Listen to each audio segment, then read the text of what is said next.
इसी प्रकार से महाराज श्री के श्रीमुख से कथा प्रसंगों का निरंतर आनंद लेने के लिए पूज्य श्री के आधिकारिक YouTube चैनल को जरूर सब्सक्राइब करें और बेल आइकन को दबा दें।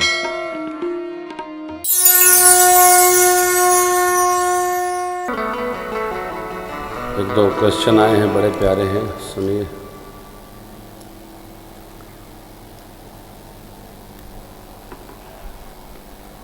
किसने बड़ा सुंदर प्रश्न किया, समर्पण क्या है, किस किस के लिए किया जाना चाहिए। देखो, सबसे पहले तो पत्नी के लिए करो। विवाह न हुआ हो तो तैयारी करो, समर्पण पत्नी के प्रति हो। सुखी रहना है तो, नहीं तो जो मन करे सो करो। इसका परिणाम क्या है? बस सुख। ये जिसने पूछा है वो गृहस्थी है या अभी यात्रा में? ऐसे हाथ उठाइए भाई, कोई देखिए मत, हमको देखने दीजिए। हाँ बैठो, कोई टेंशन नहीं है आप। अब ये तो मैं हंसने के लिए आपको कह दिया, अब इसमें गंभीरता लेता हूं थोड़ी देर बाद। आइए, समर्पण का परिणाम है सुख, आनंद। पहली बात, समर्पण क्या है?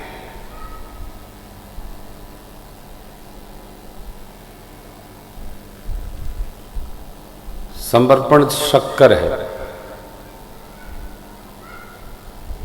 क्या है? समर्पण मक्खन है, घी है। रहता है लेकिन दिखता नहीं है। दूसरा प्रश्न है, अभी चर्चा मिलेंगे। महाराज जी वंदन।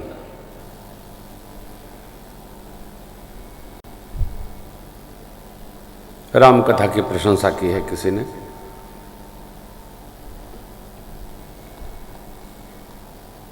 इनका प्रश्न है कि श्री हनुमान जी पंचमुखी कब हुए? जब भगवान से उन्होंने पंच प्रश्न किए, कौतुम श्यामल गौर शरीरा, जग कारण तारन भव, भंजन धरनी भार। वहीं से महापुरुषों ने, ऋषियों ने लिया है श्री हनुमान जी पंचमुख। देखो है क्या कि कोई भी व्यक्ति केवल वह नहीं होता है जो दिखता है। आजकल तो खासतौर से जो दिखता है वो होता नहीं है, जो होता है वो दिखता नहीं। बड़ी कठिनाई है। परंतु हमको, आपको ये चिंतन आना चाहिए, जो भी विशिष्ट कार्य करेगा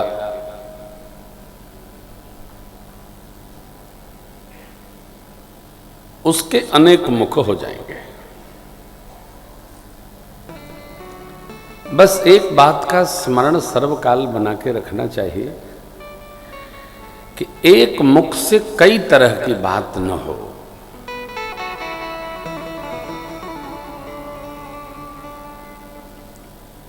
बात एक तरह की हो। बहुत सरल नहीं, एक मुख से एक ही प्रकार की वार्ता करना एक कदापि सरल नहीं है। अनेक तरह की बात लोग कर लेते हैं, उसका अभ्यास होता है लोगों को। और ये भी कह लेते हैं कि देखो साहब, आप कह रहे हैं लेकिन हमने कहा नहीं है। आजकल जो यंत्र आ गया है, आप असत्य भी नहीं कह सकते, वो रिकॉर्ड कर लेता है। यंत्र रिकॉर्ड कर रहा है। हमारी आपकी वार्ता कोई भी रिकॉर्ड करे न करे, लेकिन प्रकृति रिकॉर्ड करती है। व्यक्तिगत रूप से आप सब स्वीकार करेंगे कि किसी भी कर्म का परिणाम अवश्य प्राप्त होगा।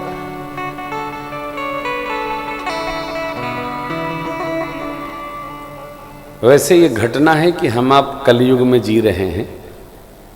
कई लोग जो सज्जन होते हैं कहते हैं या तो हम देर से पैदा हुए अथवा तो पहले पैदा हो गए। क्यों? हमारे लायक संसार नहीं है। कोई अपनी बात पर टिकता ही नहीं है, कोई एक बात कह के रहता ही नहीं है। लेकिन निश्चित मानिए,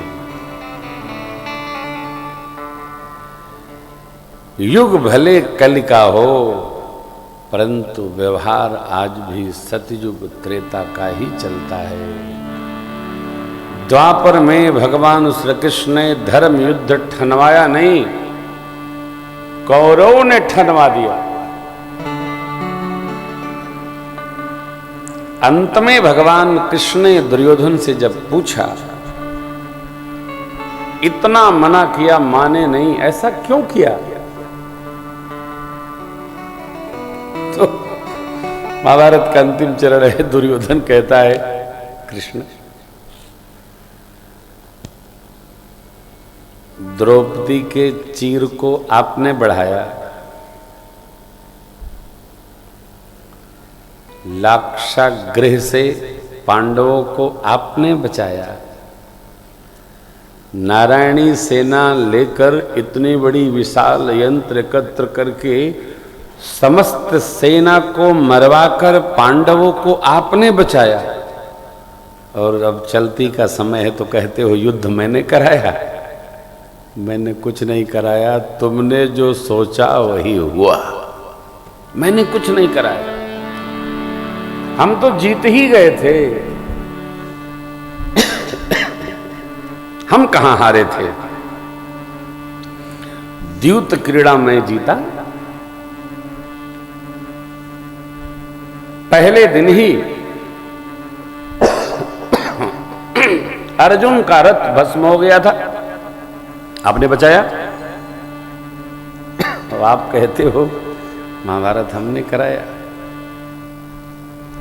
जो चाहते हो वही करवाते हो, तुम न चाहते तो महाभारत न होता, चाहे सो हो गया। अब आप कहेंगे ऐसा कैसे है? देखिए, हमारे आपके जीवन में कोई ऐसा नहीं है जो ये चाहे कि बुरा हो, लेकिन हम अच्छा करने का प्रयास करते हैं तब भी बुरा हो जाता है। फिर हम रोते भी हैं, दुखी भी होते हैं। क्यों? हमारा मन जो होता है उसको एक्सेप्ट, स्वीकार नहीं करता।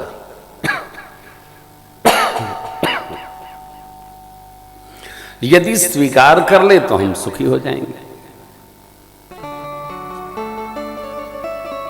लेकिन पुनः एक बार कह रहा हूं, हम आप चाहे जहां जो जिस स्थिति परिस्थिति मनस्थिति में रह रहे हैं,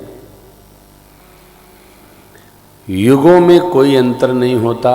यही लोग हमारे आप जैसे तब भी थे, अब भी हैं, आगे भी रहेंगे।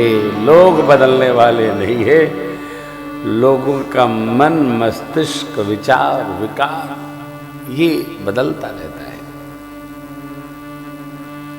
मन मस्तिष्क बदलता है। हाँ हाँ, नारायण नारायण रहने दो, आप संतुष्ट हो ना? You are satisfied? कोई नहीं, रहने दो भाई, क्या कर रहे हो?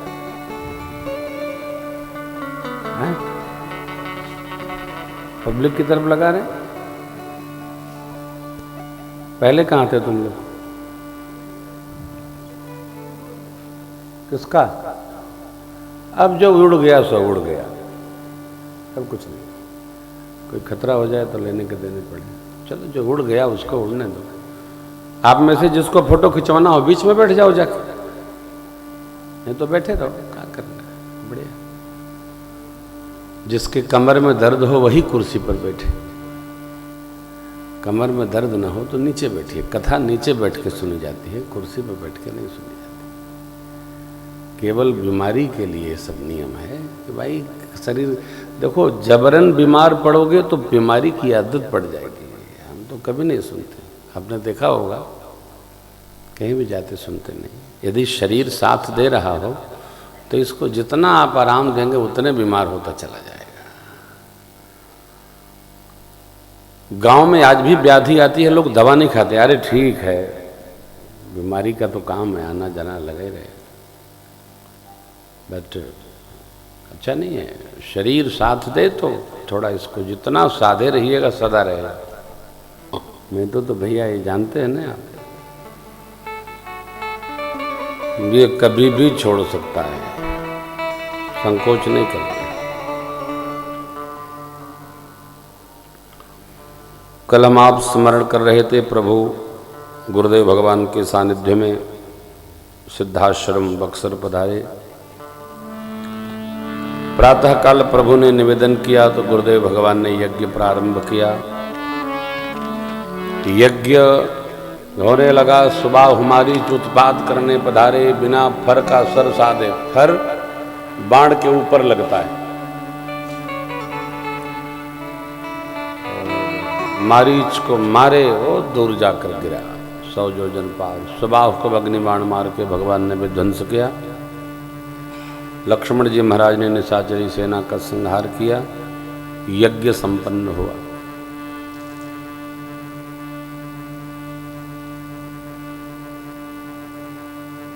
जिस कार्य में आप नाम दे देंगे यज्ञ है, उसकी चिंता आपको नहीं करनी, उसकी चिंता ये करने लगते हैं यज्ञ। यज्ञोमयि वयम विष्णु। यज्ञ साक्षात भगवान का स्वरूप है। यज्ञ में आपको संकल्प लेना है, शेष परमात्मा करते, कुछ नहीं करना।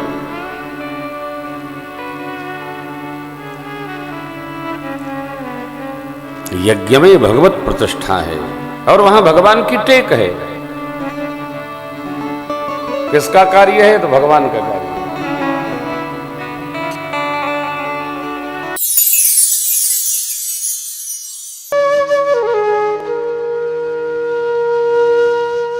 इसी तरह सुनते रहिए। चैनल को सब्सक्राइब करिए, बेल आइकन को दबा दीजिए और पुण्य अर्जन के लिए अपनों में शेयर करिए।